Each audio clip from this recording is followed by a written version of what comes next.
My name is Michael Miedema.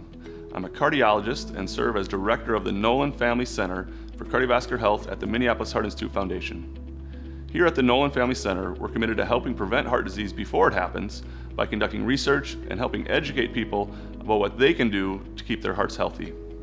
In this series, we're talking about cholesterol by exploring 7 key questions that will help you understand what cholesterol is and if you need to be concerned about your own cholesterol.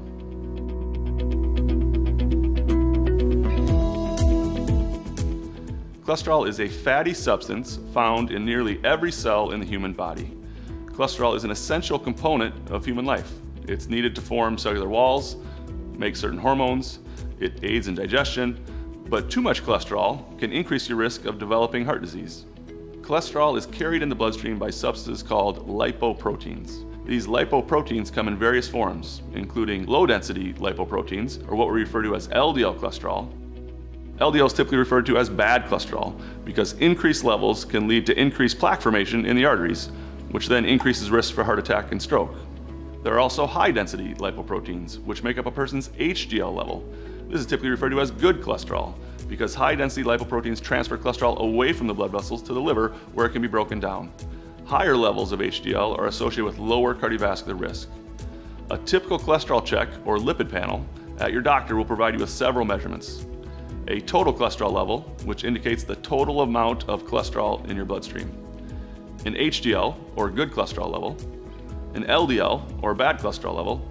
And a triglyceride level. Triglycerides are how the body transports fat in the bloodstream. Certain types of triglycerides are associated with plaque development as well. Ideally, you want your HDL to be high and your LDL and triglycerides to be low.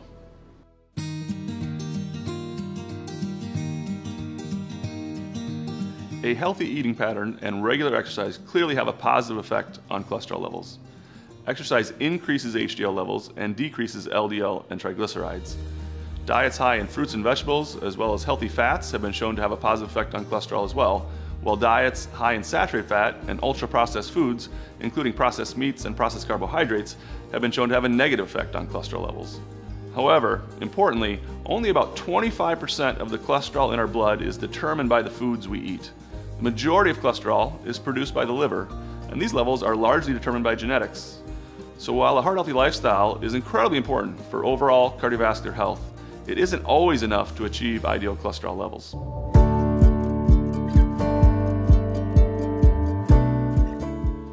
Concern was understandably raised early in the development of cholesterol medications about the possibility of overtreating cholesterol.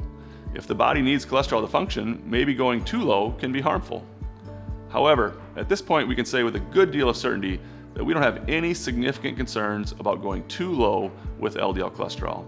In fact, there are some rare genetic conditions that result in extremely low cholesterol levels with LDLs less than 10, and those people are typically healthy and at low cardiovascular risk. At this point in the field of cardiovascular prevention, we generally agree that an LDL level that's ideal is in the range of 30 to 70.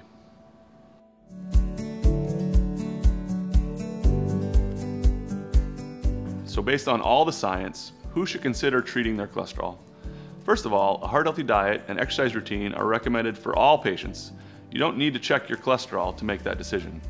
Taking good care of yourself is obviously the most important thing you can do for your health.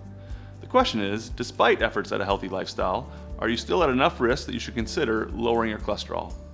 Recent cholesterol guidelines have shifted away from using cholesterol levels to make treatment recommendations, and instead they focus more on cardiovascular risk to make decisions.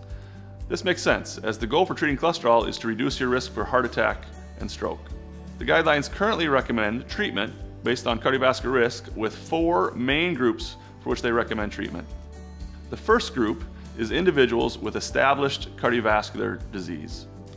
For patients with a prior heart attack, a stroke, bypass surgery, or stents, or peripheral arterial disease, cholesterol treatment is recommended to get the LDL less than 70 and potentially even lower in high-risk individuals. The second group is individuals with genetically high cholesterol. For individuals with genetically high cholesterol, which we typically define as an LDL of 190 or greater, treatment is recommended to get the LDL less than 100. The third group is individuals with diabetes. Diabetes is known to be a potent risk factor for cardiovascular disease, so individuals with diabetes, treatment is recommended to get the LDL less than 100. The final group is individuals with elevated cardiovascular risk. For individuals without any of the 3 prior conditions, but at elevated cardiovascular risk, cholesterol treatment can be considered. Conditions associated with elevated risk include the presence of basic cardiovascular risk factors, such as smoking, a family history of premature cardiovascular disease, high blood pressure, or an elevated coronary artery calcium score. For more information on what determines cardiovascular risk, please see the risk assessment video on our homepage. Finally, to be clear, not everyone needs to treat their cholesterol with medications. For adults at low cardiovascular risk, treatment with medications can often be avoided even if cholesterol levels are mild or moderately elevated. Thanks for watching. We'll hope you advance to part 2 of our series, where we will answer questions about treatment options to help regulate your cholesterol. Thanks again, and stay heart healthy.